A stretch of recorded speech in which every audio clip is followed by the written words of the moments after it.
But when I walked into an honors class, it was like that.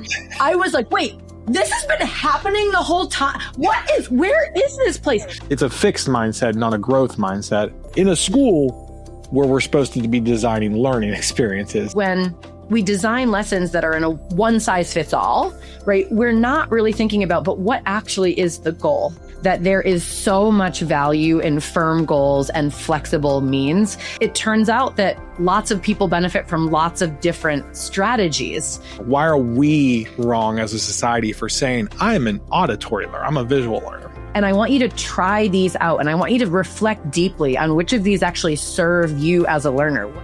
Dr. Katie Novak believes the education system is designed for a student who doesn't exist. She calls it a mythical average learner, and she says it's the reason most kids struggle in school. Not because they can't learn, but because the system wasn't built for them. In the next hour, she's going to explain why and what parents can actually do about it. Welcome back to the Supported Learning Podcast. I'm your host, Dr. Joe Sebastian. Families often ask me how to navigate the maze of college and admissions and high school K-12 education, and especially college admissions without wasting thousands of dollars or hundreds of hours of time. And the answer usually involves finding the people who have figured out the rules of the game that schools aren't telling you. So that's why I'm thrilled to have Dr. Katie Novak here today. Katie is a former assistant superintendent, the author of 16 books, including the best-selling UDL Now, an adjunct professor at University of Pennsylvania, a consultant who's worked with the Gates Foundation and NASSP, and the host of the Educational Table podcast. She's worked in 33 states and 28 countries, and her frameworks have produced measurable results, increased graduation rates, more students taking AP exams, and fewer students getting pushed out of the system. Dr. Katie, welcome to the show. Thank you so much for having me. I'm really happy to be here. Absolutely. It's my honor. That's quite a resume you have on it. So obviously, I kind of went through all of that, but just take me back. How did Dr. Katie get a start in education, and how did you get to where you started to where you are now? So I actually have to bring it all the way back. I have to throw it all the way back to when I was in high school, because despite the fact that I have been able to create this path that has allowed me to experience incredible success, I was not a successful student. I was back in the 90s when I was in high school, and it was like very heavy tracking. And people always thought of me as the kid who was athletic. I was nice to everybody, but I was not like the stellar student. And I was always tracked in the lowest classrooms. And I applied to University of New Hampshire and got waitlisted. So it's kind of funny that I've ended up where I am, but I really think it's because my senior year teacher, Mrs. Paula Krause, kind of took me aside and was like, "Why are you in this class? What are you doing?" And I was like, "What are you talking about?" And she's like, "I've looked at your very early work, and I think that you're a really brilliant writer, like not technically at all, because most things are spelled wrong, but I want you to know that you can compete. Like, I talked to your track coach said you're a bull. I'm putting you in honors class." And I was like, "Oh, I don't want to be with them." Right. Like, and you're going back in the 90s where we have been separated forever. And so, you have your AP classes, and then you have your honors classes, then you have your CP1, and then you have your CP2, and that's like my people. And I don't know if you have ever seen The Wizard of Oz, where Dorothy comes from like black and white to like Technicolor. But when I walked into an honors class, it was like that. I was like, wait, this has been happening the whole time. Where is this place? Because it was, hey, we're going to be doing a drama. How do we want to do it?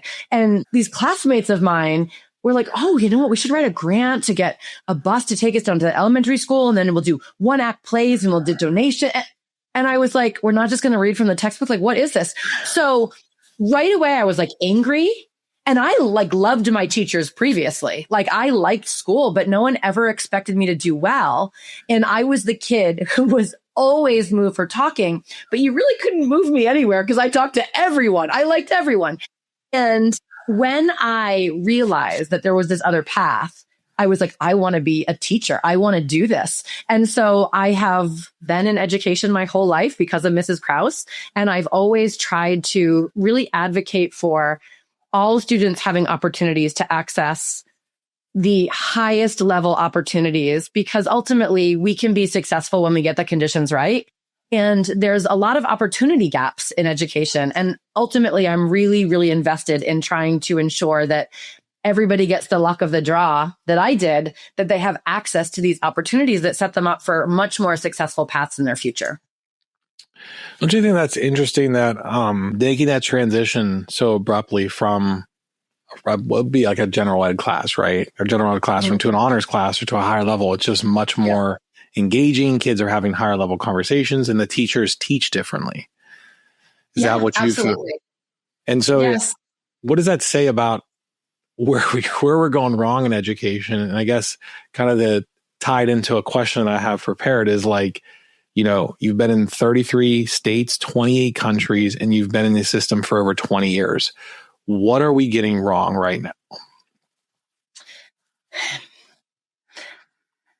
I think that the greatest opportunity for growth is to recognize that there is so much value in firm goals and flexible means. And I think that we're still trying to do a lot in this kind of narrow, one size fits all way that may work for many students, but doesn't work for all of them.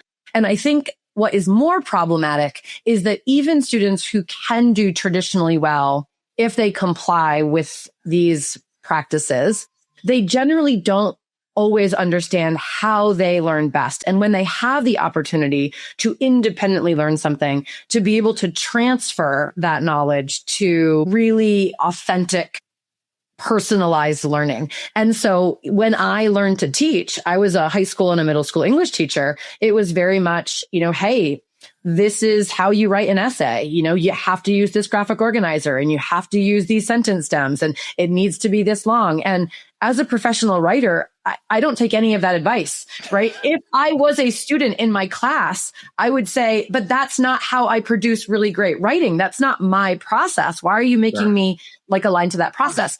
And I think the same is true with such say note taking, right? There's a lot of really cool research that note taking, as in writing down what someone tells you to write down, is actually not a very good method to build understanding.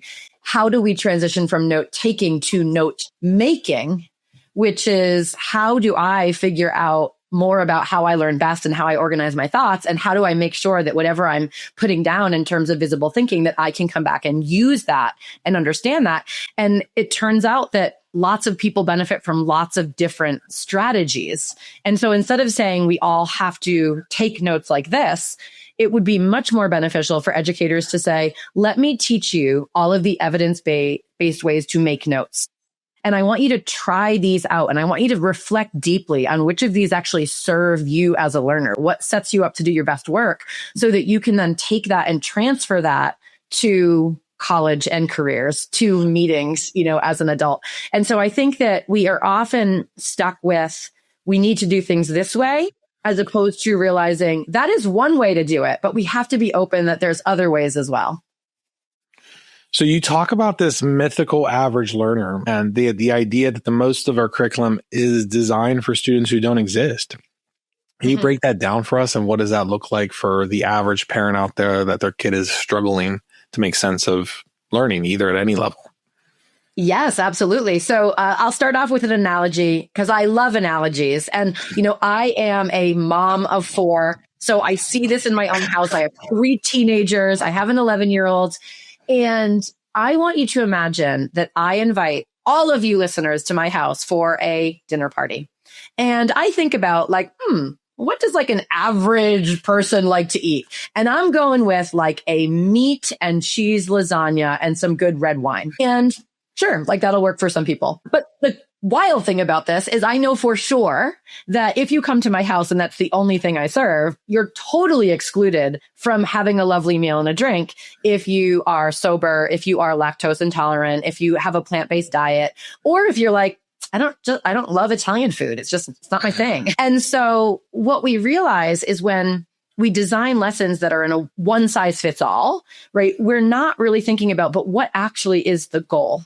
Because if the goal is let's have a lovely meal together, then I would definitely create more of a potluck or more of a buffet. And as a teacher, instead of saying, if I want all of you to really understand deeply this profound grade level text, and I hand it out in hard copy and say, read it silently and annotate it and make sense of it, I'm excluding kids who might struggle with visual processing, who are not yet decoding at grade level, who even just struggle with just seeing a copied paper, right? If I don't have my contact lenses as I am out. And we tend to not recognize that some students, in order to access that text, are really going to need the option to first be reminded of comprehension strategies, to know what their options are for annotating that text. We have to provide opportunities to activate background knowledge, to have students have deep conversations about that text, to see exemplars of really brilliant responses and annotations to text.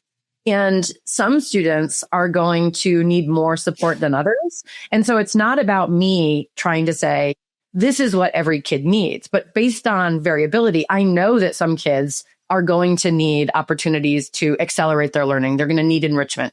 And I know that there's other students who might need support. And depending on the day, that could change.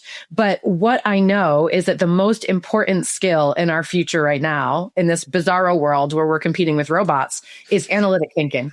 Self-awareness, curiosity. We need kids to understand that they can set themselves up for success if they make more responsible choices about their learning. But then I have to be flexible and provide those options to say, come to my house, here's your options, try some things out, and now make yourself a plate.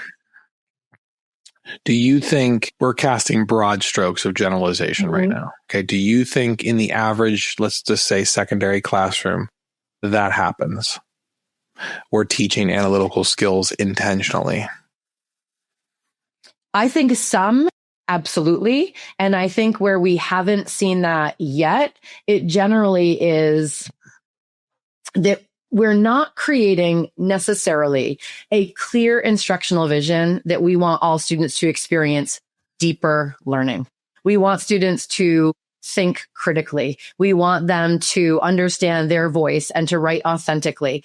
And that requires a very different type of instruction. And so I think it starts out with a community coming together saying, we have this portrait of a graduate where we want our kids to think critically. We want them to build an understanding of technical literacy. We want them to be curious, lifelong learners. And from there, you then have to say, well, how will we be able to measure whether or not they are reaching toward that vision? What is our measurement of these transferable skills? And if a needs assessment highlights that we do not have those skills yet, and you can look at lots of different things, focus groups with students, surveys with families, observations in classrooms, a really intensive analytic kind of critical analysis of student assignments and things like that. If we say this is a need, then teachers need professional learning on how to build that as a skill set. And so I think sometimes it's just highlighting that doing really well on tests is a skill. It's not necessarily a skill that will transfer over to a lifetime of success if it doesn't also get braided in with being self-motivated and thinking analytically and being resourceful and having perseverance with difficult tasks. We have to braid that together if we want kids to be successful. So break it down for families because, you're a strong advocate of UDL. What is it? How does it affect learners? And how do families know if schools are implementing those principles at their school? Or how do parents know? I'm sorry. Yes. So we want everybody to know. We want students to know. We want teachers to know. We want families to know. Ultimately, UDL is about firm goals and flexible means. And I would say that firm goals come first. So instructional clarity is absolutely critical across the board, which is in every single course. We really want educators to be able to communicate. This is what all students have to know and do in this course. This is the very transparent success criteria. Here are some examples of success. That's instructional clarity. And then given that all of us need to end up here, what are the construct relevant pathways that will get us there? And so we just start thinking about, well, what are the potential options? What are the pathways that I could offer? And then how do I create a space where students are having lots of opportunities to say, if this is what you're required to work towards, would you rather do it this way? Or would you rather do it this way? Because there are a couple of different strategies that you can leverage. And so, even going back to preparing for, AP exams or the international baccalaureate, right? The diploma program, is when you're even talking about standardized testing in general, many of us who have been very successful on standardized tests have very, very different strategies for how we kind of go into a testing environment. And whenever I'm around, educators, I'll always say, I was told this is how you study. This is how you prepare.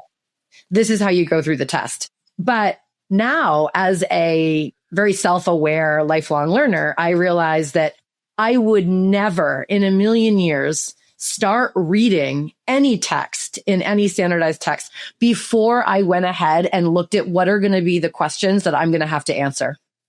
Right. And so I would write that down. What is my purpose for reading? Right. And then I would go in. And why would I write it down is because my brain is neurodivergent and I might forget.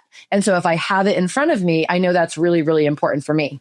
And then some people will also look at the multiple choice questions and the multiple choice answers, but I would never do that because I get very manipulated by the multiple choice options. And so instead, I like to find my own answer and then see if there's a match before I start looking at what my options are. And other people who are equally adept at taking these tests would say, oh my gosh, I would never do it. And so I think sometimes it's just having these conversations to say, do you have options in school? What is the success criteria? What are you working towards? Because let's say that your students are working towards a content standard. A content standard is a grade level standard that starts with a word like explain, analyze, interpret, justify, evaluate, right? And it doesn't necessarily say in writing. And so if I want a learner to understand how does water move through the environment and how is that impacted by gravity and sun, truly, there are lots of ways you can learn that. You can find some really great videos from NASA. You could find some really core text as long as you understand how to find really reputable evidence-based texts. You could work by yourself or you could work with a small group. You could join the teacher for some small group instruction and ask questions. You could find somebody and Zoom them and ask them questions like a scientist. There's so many ways to learn that. And then there's an equal amount of ways to share what you know, which might be my group and I want to create a series of social media videos that explains it. Or another group might want to go down to the middle school and teach that lesson. And someone else might do a really brilliant job of creating a scientific text. But the rubric, the success criteria has to be the same.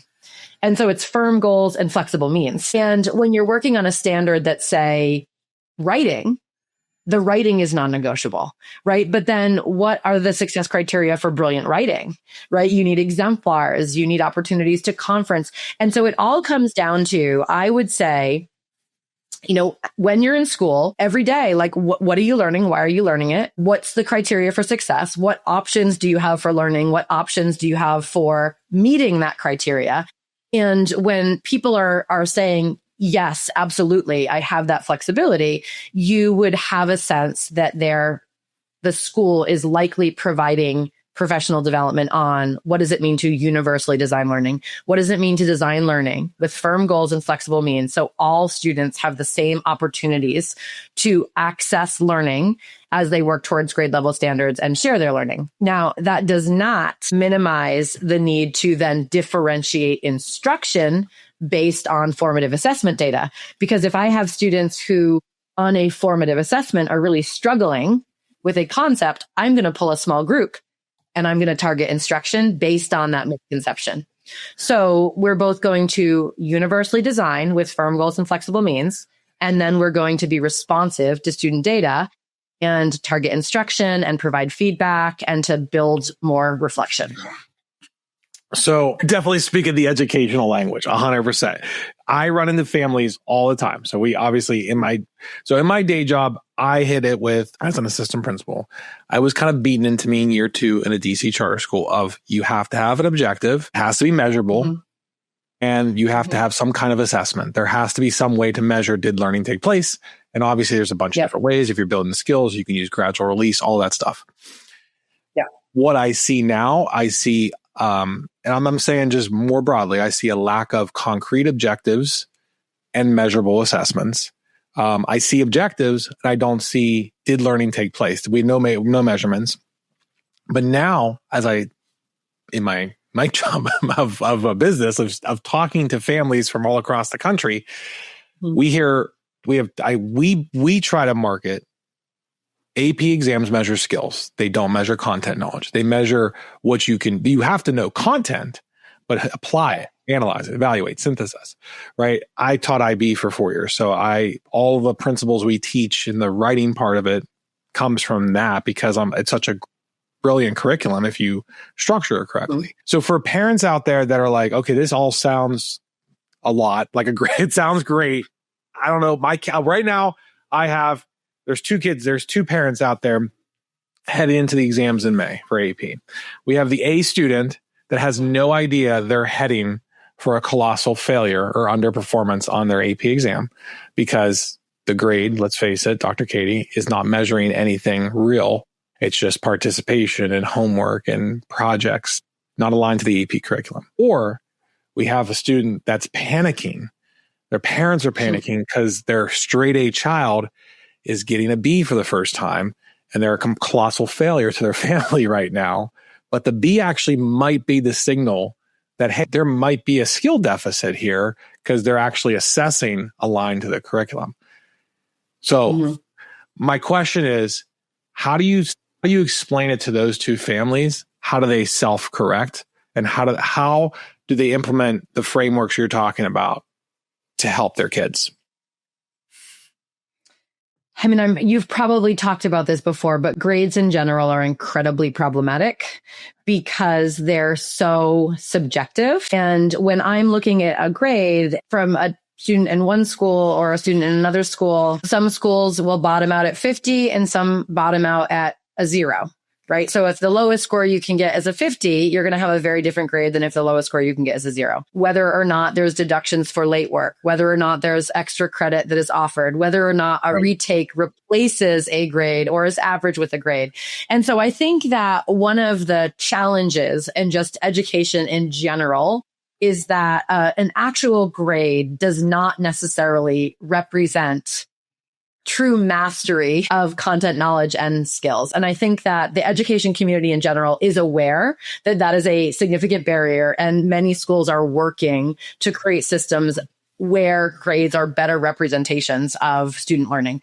What I would say in particular, as we're working towards an IB exam or an SAT or an AP exam, is what I think is brilliant is the field has done a really nice job to provide lot of scaffolding with practice tests and sample work.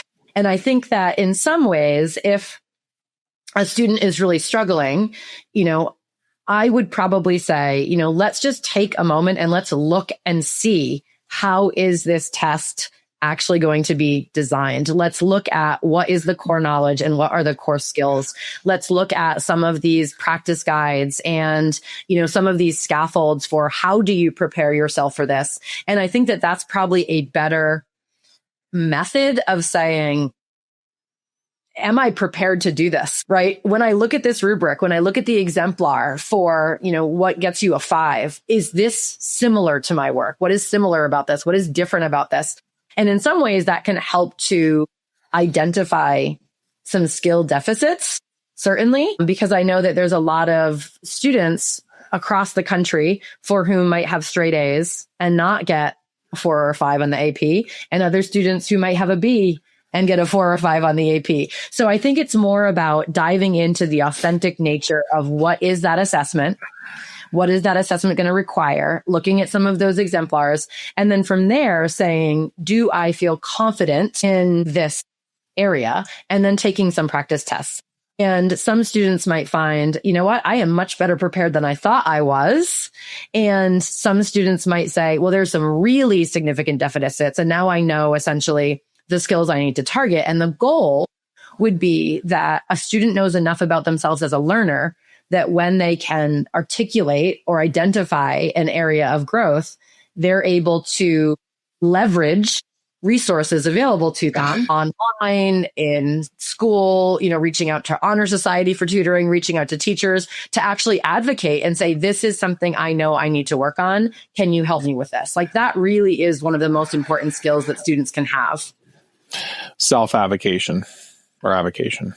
Like, okay. What was I going to say? I had a good one. Come on. Right. I'm writing down questions as they generate. But So, okay.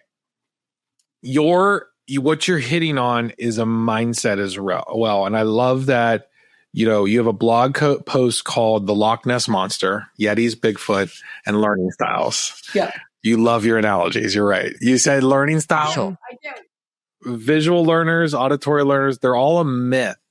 And I think I hear this come out like my kid is not my kid, or I'm not a good blank and blank. So I'm bad at this skill, which it's a fixed mindset, not a growth mindset in a school where we're supposed to be designing learning experiences. And then I can't learn this way because I'm a visual learner.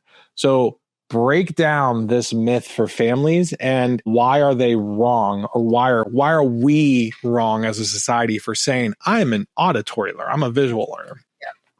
Well, some of it is semantics, and we'll talk about that. So the theory of learning styles, the theory was present before we could really see what was happening in people's brains through things like fMRI scans. And the idea was that we are wired for certain types of learning, right? That some people have a stronger visual cortex, or some people have right? And the idea is that is the way that you need to learn. And if we move away from this idea of learning styles and instead we say, certainly we have some cognitive strengths and certainly we have some learning preferences, that would be more accurate. But the actual theory of learning styles is that this is how we learn in one way. But research has really explored and been able to argue that everything about learning is so contextual that it actually leads to people not exploring, how do I learn best in this situation? So for example, somebody might say, you know what, I am really not an auditory learner, but what if we're working on speaking and listening standards? Right? Like when you're focused on speaking and listening standards, ultimately you have to say, in order for me to process this and to be able to master what it means to be a really active listener, what might that look like for me? What are the strategies? What are the tools? And sometimes it's what is the endurance of having to build that? Because although if you're in a lecture, you can certainly take notes. If I am a really good friend of yours and I'm leaving forward and I'm really upset and you need to show me compassion and actively listen, don't take notes. Right? I will go off the handle if I am like sharing my life story and you're like, hold on, I just want to write that down.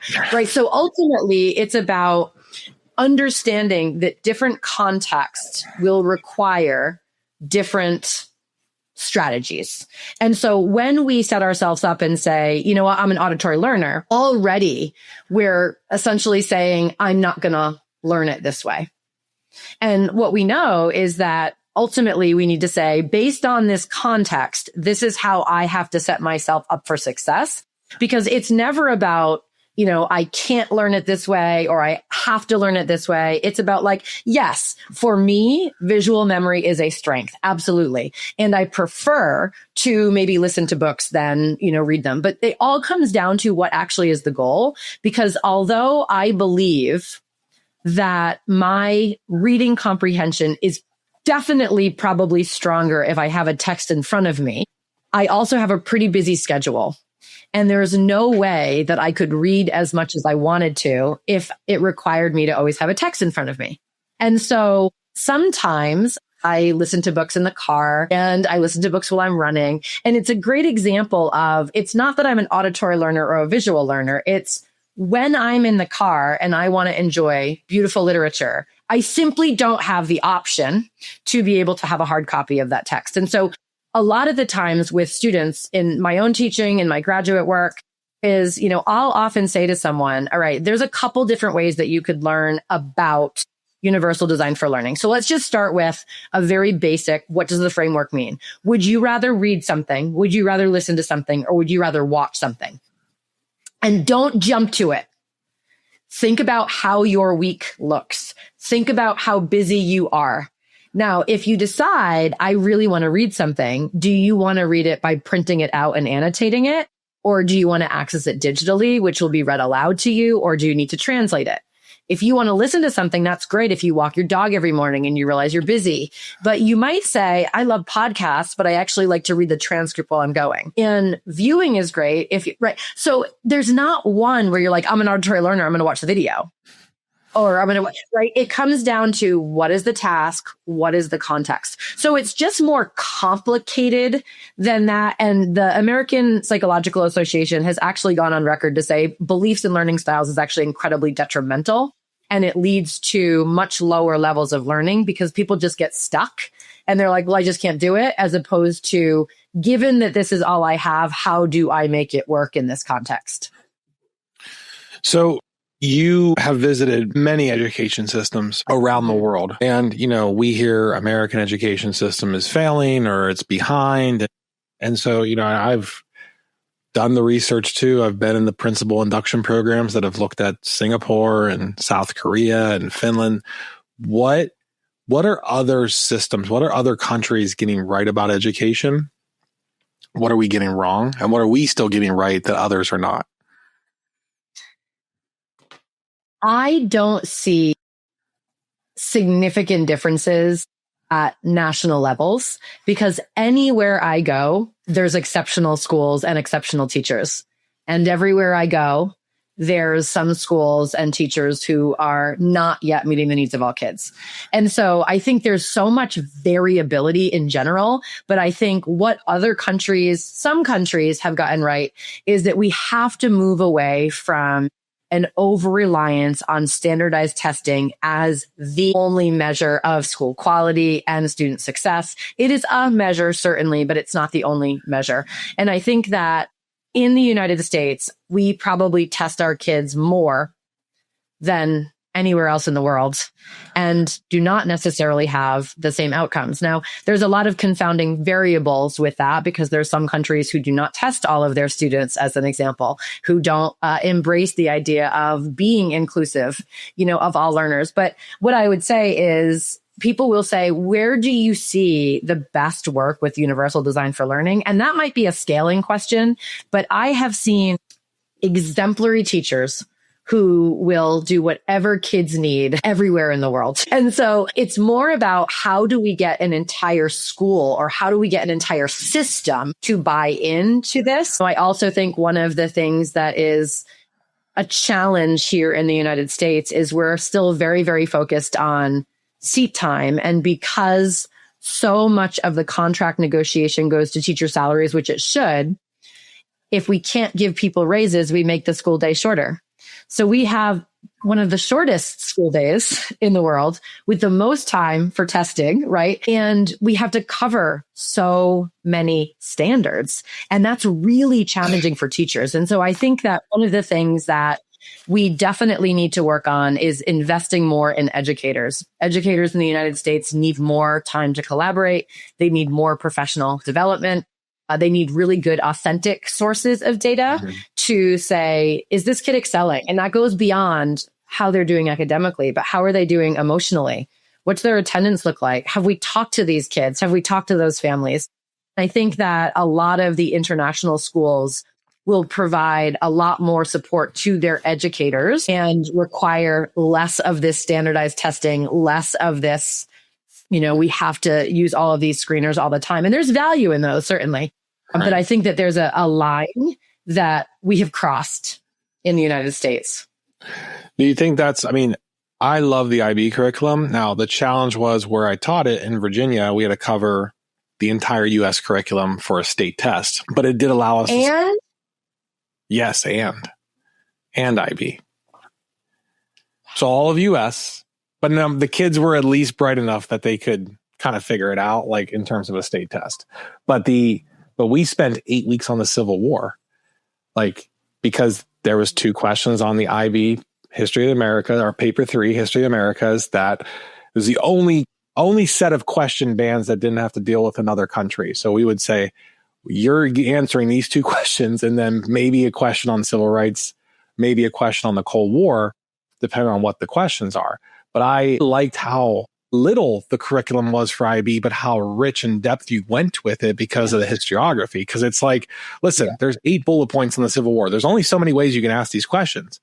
And I'm a history teacher, and I don't care about dates. It taught me to like this. I taught history through writing. I had to become a good writing teacher. And the critical thinking and the analysis. And so it was just so much richer. And so I had a glimpse of that abroad when I student taught in Budapest, because they were getting kids ready for the Cambridge and Oxford exams. But I come here, and it's like, and I've like had conversations with good teachers that care, that want their kids to succeed. Like I just have to keep going, because if we get to the end of the year and then there's a gap, and then they're going to come in, they're going to be underprepared for AP calculus next year. And it's like, and so like the train is leaving the station. If you're on it, great. If not, right? I mean, devastating. It's so devastating.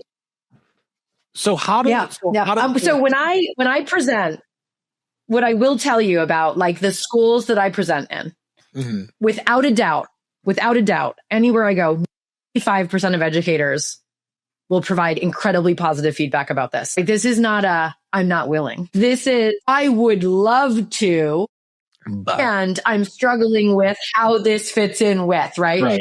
And so, it's not to say the barriers are teachers. It's just the system in general, is saying we want to prepare kids for their future. We also want to cover all of this. We have a shorter school day. We might not have time for professional development. We might, right? It's just, there's so much going on. And I believe in teachers, and I believe in schools. And I think that ultimately we have to focus more on, if we can teach kids how to learn, they can access almost anything. So it's, we're trying to cover so much where it's like, let me teach it to you. But we look at the data and we know that not everything we're covering is actually resulting in really deep learning. And I think all of us as adults, everyone listening to it, your kids might come home and talk about something, and you're like, did I ever know that? You did. When you were in chemistry, when you were in algebra, we knew it once. And it's like, gosh, I'm so far away from that now. Right. But it was because so much of our education was like, let me teach it to you for the test, as opposed, let's teach it for deep understanding. Right. Let's teach it for transfer. Let's teach it for generalizing. And that's, I think, what we really want kids to do when they're learning. So I see it as when I first heard personalized learning, I'm like, this is virtually impossible. How are you going to differentiate, or how are you going to personalize an experience for 30 different kids at the same time when I have no time to plan, plus all the other responsibilities, right? But now AI is here, and AI presents a unique opportunity where I'm like, now again, I have to know stuff, because I'm not going to just take everything it says at its word, and it does get some stuff wrong. But where we're at now, there's enough power in any of the models to teach you something. If you have good enough questions and you ask it correct, and you know how to analyze the information. So where does AI fit in with UDL? Are you pro it? Are you open to it in terms of where it can take us and fix the system? So my most recent book is actually about elevating instructional design through AI. And, I absolutely see an incredible potential for AI. And yes, I would say in the spectrum, I am for it. But I am very, very aware the dangers of these tools as well. And so when I present about AI, I always show a picture of a hammer, and I always say, okay, so this is a tool, right? We all agree this is a tool. Now here's a picture of a birdhouse my dad made. It's awesome. My dad's a carpenter, right? He's this expert builder. And like my dad made this with a hammer and it's amazing. And he could never make it as quickly without tools like saws and hammers, right? And now here is a smashed cell phone. And a hammer also did this, right? Mm-hmm. And it's like, I think we really have to understand, on one side, its ability to pull information, its ability to react, quickly. All of that is incredible with the right prompting, with analytical thinking. On the other side, we can't ignore early studies from MIT that says that an overuse of these tools actually erodes parts of the brain that are necessary for critical thinking. Right. Time Magazine has put up that early study. It's not the use of it that erodes it. It's an overuse of it that erodes it. But the World Economic Forum is saying AI is not the most important skill for the future. It's the fastest growing skill. By far, the most important skill is analytical thinking. Mm-hmm. The concerns just environment, plagiarism. As a writer myself, I'm always getting these like claim heroes, like your textbooks may have been used to train these right? So I see all of that and still say, yes, this is a tool that students need. And yes, this is a tool that we need if we can continue to leverage that analytical thinking. And if we are able to always critically analyze the results that what we're getting. And what we find is that people who use it too often begin to trust it, and their own ability to critical think is actually impaired. The word they use in the studies is erosion. And so I think that there is this balance of, when you look at the World Economic Forum Jobs for the Future report, there's essentially 3 baskets of skills, if I will. The first basket is all about learning. It's analytical thinking, critical thinking, lifelong learning, self-awareness, right? It's all about what does it mean to be a learner. And then you have your, of course, AI and digital literacy and tech literacy. Yes, it's going to change our world. But then you have these people skills like mentoring, customer service, perspective building. And those 3 things are all so important. And we need to take time in classrooms to teach others, to have this relational conversation, right? Having a live tutor is hopefully never going to be replaced by a robot tutor, right? The relationship is what's really important, because we can connect and we can mentor and we can teach if we can leverage those tools while we're doing it. And we can keep kids curious and get them asking really good questions and get them thinking analytically about the results. Like those 3 things together are what are going to help our kids in the future. What's one thing that keeps you up at night at the state of education? Gosh, I mean, I think teachers are working way, way too hard for kids to not have better results. Like, I think it's pretty clear that systems are really good at getting the results that they get. And those results aren't good enough for any of us. Love that. That was on our doctoral program. Every system is designed perfectly to get the results that it gets. Yeah. Schools are part of that. All right, we're going to wrap it up. I'm sorry we started a little late. I wish we could spend a little more time. I hope you come back as well. This has been. Oh my gosh, I'd love to. Do you mind if we wrap it up with a lightning round? I always break my rules in lightning round. I say you can explain. There you go. All right. Okay. Right. You're not the typical assistant superintendent out there, are you? The former assistant superintendent. No. I'm a bull. Right? Mrs. Krause. I'm a bull. Yeah. All right. No, I'm ready. I'm ready for lightning round. All right. Here we go. One book that changed how you think about education. AI Enhanced Processes by Alex McMillan is how Shanghai American School is using AI as a part of a process that starts with very deep collaboration, critical thinking, analog before the kids go on and actually use the results. Back to analog to tear those results apart, to compare how, if we had the same prompts, why did we get different outcomes? It is really, really brilliant in moving students from understanding AI to applying AI to create in really ethical, responsible ways. And I actually wrote the forward to it, and I don't even know him. He reached out. Yeah, he reached out to me and said, like, hey, would you be willing to write a forward for a book? And I said, I will read any book, but I'll only write the forward if I think it's worthy of sharing. And loved it. So I can say that with absolutely no connection to this game, but it's exceptional. If you could go back and tell yourself one thing at the start of your career, what would it be?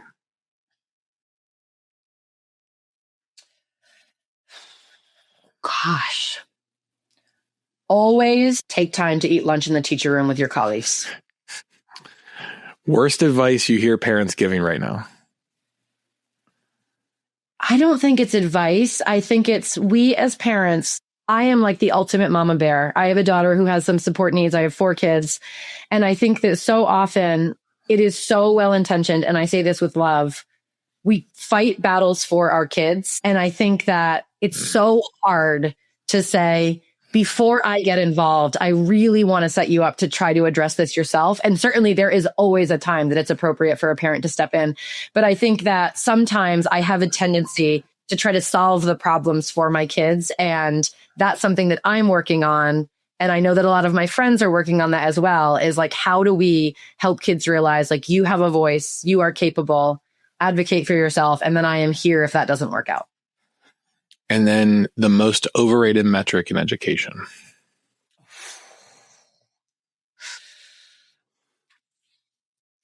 As it relates to teacher performance, I'm going to go with proficiency scores. I wish that we looked more closely at growth scores as it relates to the quality of teaching and learning, as opposed to performance scores, because a kid comes in with lagging skills and a teacher might bring them up 3-4 years and they're exceptional and they deserve a prize. And it's like, well, the student's not at grade level yet. And so I do wish that we held up growth as well as other metrics for student success, like well-being and confidence, and weren't only looking at that performance piece. I could have a whole separate hour on, do you think we should tie that to teacher evaluations? No, because it's too messy. But if it was truly a authentic portfolio growth, right? I think that teachers could be more reflective on it, but I don't think that it's a metric right now that it's too biased and it's too narrow for certain subjects in certain grades for it to be a valuable metric. Well, you better buckle up because I have a whole separate story on that. I could take you to a DP charter school where hey, your bonuses are tied to growth of students. Now, we have a formula that we figured out, but we're not going to tell it to you. A magic formula. These teachers got bonuses this year. Come on down and receive your $5,000 to $10,000 check in front of the whole school of teachers. Incredible.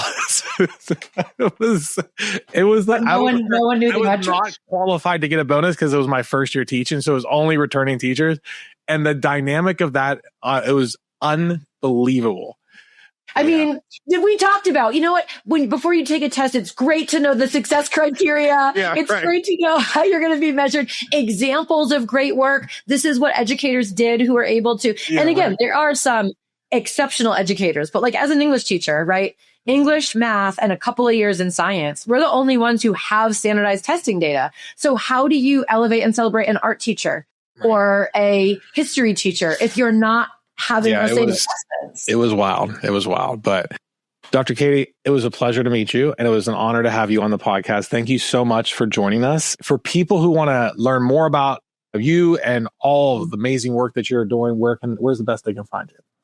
NovakEducation.com is my website. It's Novak. And what I will say to any family listening, I truly believe this with my whole heart.